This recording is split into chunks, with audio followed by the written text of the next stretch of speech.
سلام علیکم خانم عزیز. امیر وقتی روزه دارید در یک چیزی یادم اومد که در از پیامبر اومده که از روز دوشنبه تا پنجشنبه از پنجشنبه تا دوشنبه عملهای انسان‌ها رو ملائکه‌ها حساب کتاب میکنن در نزد الله تعالی. یعنی از دوشنبه تا پنجشنبه حساب میکنن، اچوب میسپارن بعد پنجشنبه تا دوشنبه. برای همین پیامبر هم میگفتن که در صحابی‌ها به همسرش که در روز دوشنبه پنجشنبه روزه داشتن بسیار خوب است که عملهای انسان به نزد الله تعالی یعنی که حسابیده میشد، حساب کتاب کرده میشد. برای همین خوش دارم که روزه‌دار باشم. پیغمبر صلی الله علیه و آله برای ما اگر در این روزها کسی اگر تان روزه گیره بسیار خوب است که با پیش از رمضان بسیار که اگر کسی تان دوشنبه پنجشنبه روزه گیره برای رمضان خودش رو تیار میکنه. این در هفته آینده روزه میگیریم ان شاء الله. پس برای روزه گرفتن تیاریدن خوب است برای رمضان. کسی که جوانتر است، مثال این ما جوان نیستم یا نه سالک بگیم، نه من مثلا جوان نیستم، من 17 18 25 سال نیستم. کسی که جوان هستن آنها میتونن که گیرن با اون شرطی که معده هایشون سالم باشد. اگر معده یکان آسیب داشته باشد، گاستریت یا که یزوا داشته باشد، یره داشته باشد، روزه گرفتن برای این انسان ها مشکلی دارد.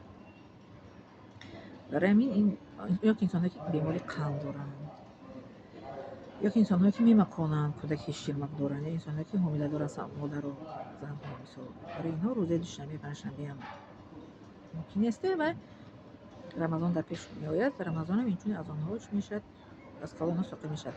برای همین کسایی که مثل غیر اینها هستند، سالم هستند، مثل که یک بیماری های چی میگن مزمن ندارند، میتونن که روزه گیرن دوشنبه پنجشنبه و جسم خودشون رو برای رمضان تیار بینن.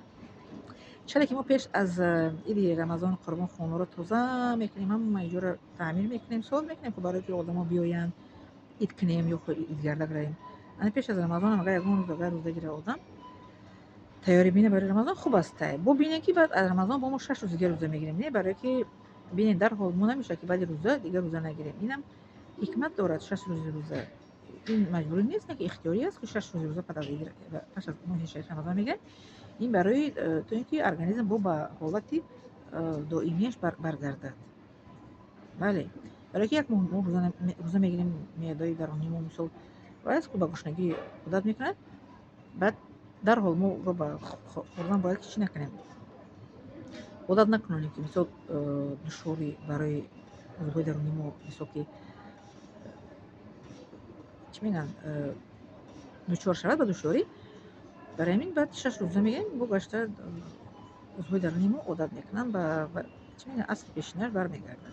اما خوردن و آشامیدن وقتهایی که مثلا میخورد و می‌نوشد و می‌آشامد کی و چقدر چگونه به حالت مقرریش برمیگرده. برای این که به حالت مقرری برگرده پس از رمضان 6 روزه روزه میگیریم. این برای سلامتی ما. لیکن در حدیث پیغمبر اومده که کسی که اگر رمضان رو گیرد و 6 روز پس از رمضان گیرد، همچنانی که همون سال رو هم معاش رو روزه دار ثواب یک سال روزه را گرفته میشود. ثواب یک سال در دفتر اعمال بنده نوشته میشد که رمضان رو 6 روز پسش اگر گیرد. یعنی یگان عبادت ما با برای خودمون میکنیم هسته با به اجر به ثواب نیست. یگان عبادت ما اجر ثواب حتما دربارش هسته. یعنی که در سوره النشر میگه پس از هر دشواری صبوری هست، دشواری میکشیم، بیش نمیشیم، تشنه میشیم و در عاقبت ثواب و اجر از نزد الله تعالی ما صاحب میگردیم و از خود میکنیم ان شاء الله. خب زنده سلامت خانواده سربلند باشید و لایک، подписаться و چی میگن، подписаться فراموش نکنید.